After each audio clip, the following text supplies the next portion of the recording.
Bonjour à tous, bienvenue dans cette nouvelle vidéo. Aujourd'hui, j'ai envie de vous parler d'un film, d'une critique, d'une nouvelle saga à laquelle je m'ouvre, qui est celle autour de Godzilla et Kong. Et pour ce faire, on va parler du dernier opus, Godzilla x Kong New Empire. C'est parti. Il ne sera pas seul.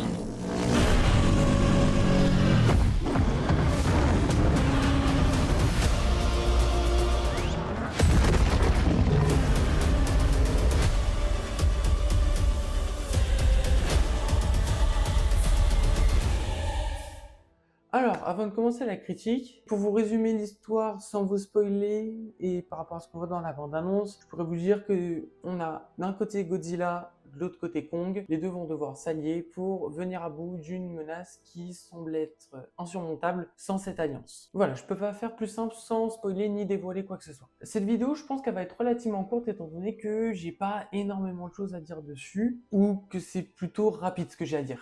Alors, pour vous donner mon avis général, je vais laisser Jean-Pierre Coff le faire avant, Mais c'est de la merde! mais également Mister V. Ouais, c'est nul. C'est pas bien. J'ai bien aimé le...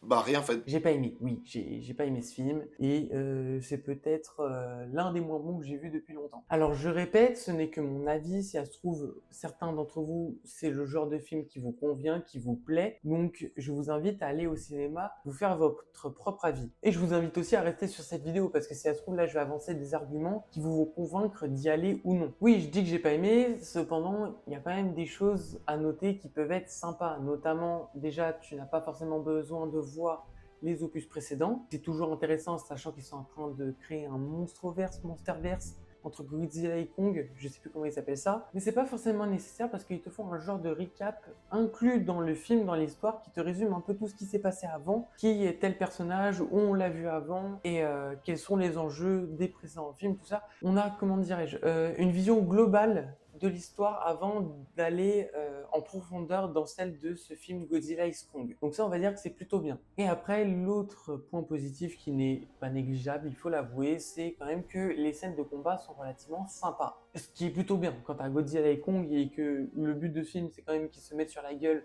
ou qu'ils mettent sur la gueule à quelqu'un d'autre. Voilà, si ça marche pas, ça devient tout de suite très compliqué. Maintenant, voilà, pour moi, ce sont les seuls points positifs. Les points négatifs dans ce film, il y en a pas mal, et notamment dès qu'il y a des humains. Vraiment, dès qu'il y a des scènes avec des humains, ça marche pas. Déjà, l'acting, je trouve vraiment pas terrible. Et franchement, je suis relativement indulgent parce que je sais ce que c'est, la difficulté, ce que c'est d'être acteur. Là, je trouve que c'est quand même pas bon. Il faut se dire les choses, et c'était pas bien. Après, c'est pas que de leur faute. Il y a aussi beaucoup le scénario qui entre en jeu. Et là, tout de suite...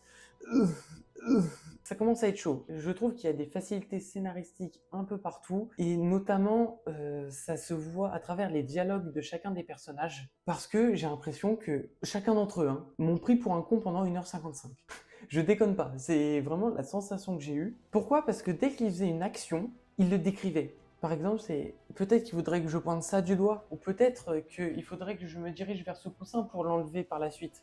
C'est un peu comme dans un jeu vidéo, d'ailleurs j'aime pas ce type de jeu vidéo, où quand tu galères trop, on te donne un indice dans la direction dans laquelle il faudrait aller pour avancer dans l'histoire. Bah là c'est ça constamment, on te dit voilà, il faut aller par ici, et ensuite attention à ça, et puis j'ai l'impression que ça c'est un piège. Mec, on a des yeux, on a une image, enfin on voit ce qui peut se passer, tu vois. Et je comprends maintenant pourquoi Denis Villeneuve, le réalisateur de Dune et Dune partie 2, disait qu'il préfère que l'émotion passe par l'image plutôt que par des dialogues, parce que tout simplement des fois les dialogues ils peuvent, alors quand c'est bien maîtrisé, sublimer la scène c'est vrai, ou la détruire, et là dans le cas ça la détruit. Donc là, dans cette partie-là, ils permettent des facilités scénaristiques, même dès qu'ils rentrent dans un nouvel endroit, parce qu'ils découvrent quand même un nouveau territoire, une nouvelle terre, plein de nouvelles choses dans ce film. À peine ils sont entrés dedans, qu'ils connaissent déjà tout. Vraiment, ça fait pas 30 secondes qu'ils sont là que oh bah ça sert à ça, ça c'est ça, ça c'est ça, et puis ça sert à ça. Ça marche pas comme ça, genre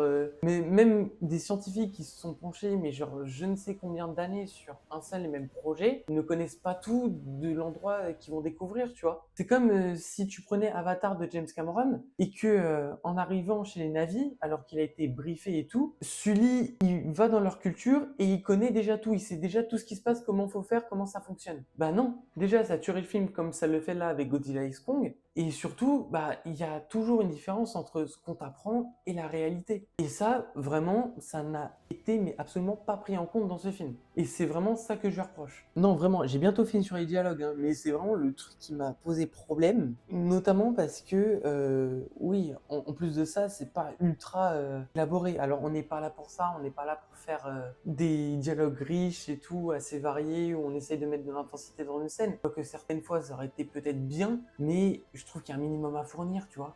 Par exemple, j'ai regardé peut-être 2 jours avant d'aller voir ce film au cinéma, Miller's Girl, film avec Martin Freeman et Jenna Ortega sur une relation entre une étudiante et un écrivain. Le film est pas terrible non plus, il faut l'avouer. L'histoire est plate, limite malsaine, enfin, il y a un truc chelou autour de ça, mais ça tenait quand même un minimum debout et c'était un petit peu plus intéressant à suivre parce que voilà, on avait des dialogues riches, des dialogues élaborés et qui faisaient sens, qui mettaient quand même un certain sentiment dans la scène, une certaine émotion qu'on retrouve pas là. Je répète que c'est peut-être pas le but de ce film, mais qui a quand même un minimum à fournir, surtout que tu as des scènes entre deux personnages qui ont une relation quand même assez proche, assez fusionnelle, et que cette relation, on la sent, mais alors à aucun moment. Tu me l'aurais pas dit qu'ils étaient mère et fille, je ne l'aurais jamais deviné. Notamment parce que les scènes sont pas incroyables, et dans ce cas-là, tu avais peut-être des dialogues pour la rendre plus sentimentale, avec un peu plus d'émotion, et ça marche pas non plus. C'est téléphoné, ou alors c'est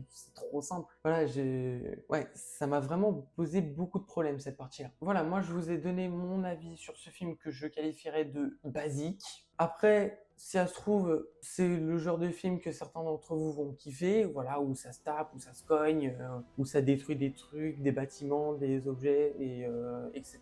Si ça se trouve, ça va peut-être vous plaire, donc je vous invite à vous faire votre propre avis. Et puis voilà, je pense qu'on va s'arrêter là. Une vidéo assez courte malgré tout. J'espère que celle-ci vous a plu. Si c'est le cas, n'hésitez pas à mettre un pouce, à vous abonner, à commenter. Dites-moi ce que vous avez pensé du film, si vous l'avez vu. Et puis nous, on se retrouve très bientôt pour un prochain film, une prochaine critique, il me semble, sur un autre film américain que j'attends un peu plus que les autres. En tout cas, plus que ce Godzilla X Kong. Je vous en dirai plus en temps et en heure. Sur ce, à bientôt pour une prochaine vidéo. C'était Ciné Trip. Salut.